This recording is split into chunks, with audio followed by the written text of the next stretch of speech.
Hi everyone, my name is Julia, and I will be presenting today the results of my summer coursework research, supervised by Dr. Hamid, the Department of Philosophy. The title of my research is Dostoevsky and Nietzsche on Redemption and Morality Without God. In my research, I demonstrated why the idea of the Übermensch is not realizable for Dostoevsky. For him, the problem of the Übermensch is motivated by the problem of freedom and the existence of God. Unlimited freedom and the revolt against God always lead to the manifestation of self-will for Dostoevsky.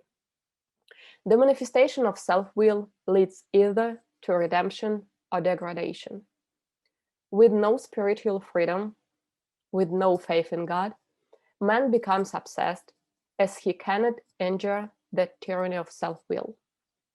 For Dostoevsky, the revolt that the Übermensch experiences leads either to spiritual freedom or crime, madness, violence, and obsession. Nietzsche recognizes the danger of the reality where nothing is forbidden. However, he does not consider the psychological consequences the Übermensch faces in real life.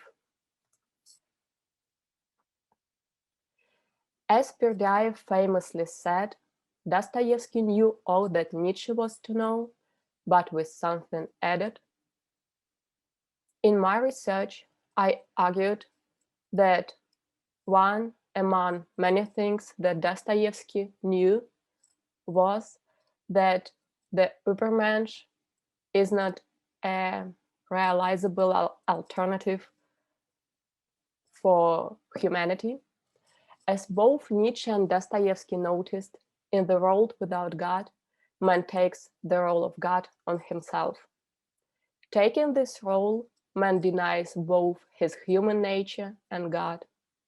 The negation of human nature, the self-deification and self-overcoming are central for the Übermensch. As Berdyaev famously said, with the man-God or with the Übermensch perishes not only God, but also man.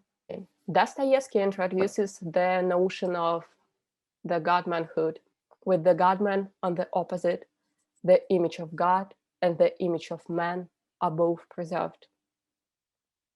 The notion of the Übermensch is problematic for Dostoevsky.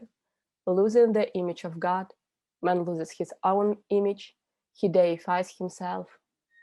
He is always bound to his self-will, to its extreme point.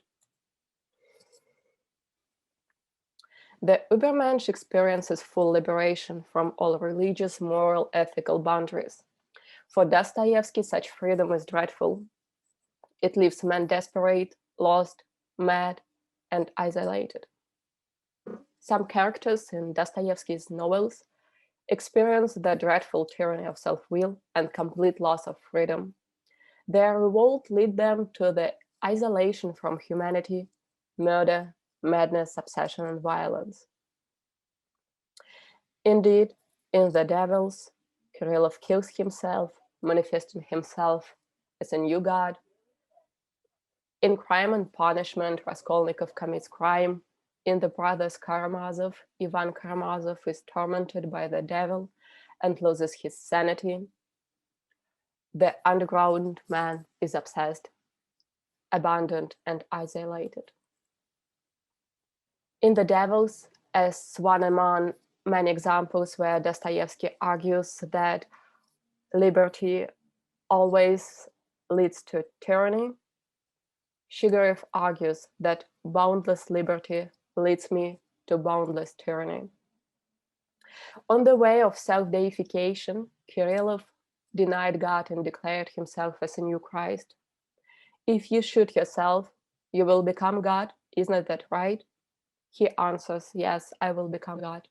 He experiences the tyranny of will, saying, I am bound to shoot myself because the highest point of my self-will is to kill myself with my own hands, to do it without any cause at all, simply for self-will.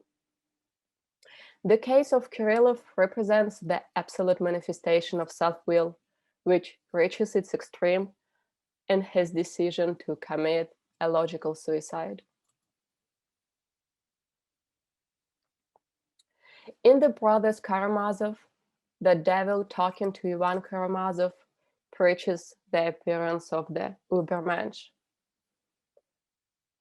or the man God. He says that there are new men, we only need to destroy the idea of God in man. As soon as men have all of them denied God, and the man God will appear. Charming. Hence, for Dostoevsky, the notion of the Übermensch is satanic, while for Nietzsche it is life affirmative. In the world where God is excluded, humanity loses its spiritual freedom. For Dostoevsky, in the revolt against God, man has two options. He either chooses the road of the Übermensch, when he deifies himself, or he discovers God and gains salvation. In my research, I demonstrate that Dostoevsky's philosophy is irreconcilable with the concept of the Übermensch. For him, once you separate theology from morality, the Übermensch with all his insanity follows. The Übermensch is bound to his will to the point where he has no freedom. In his revolt against Christian values, the Übermensch experiences absolute freedom but lacks spiritual freedom, faith in God. His will torments him and leads to violence and madness. For Dostoevsky, Christian faith is the main source of spiritual freedom and the only way for a human being to endure the revolt against God, to gain redemption, to endure suffering in the situation when man deifies himself and loses his sanity.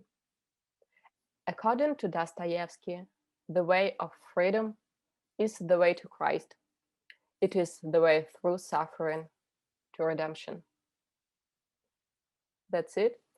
Thank you so much for your attention.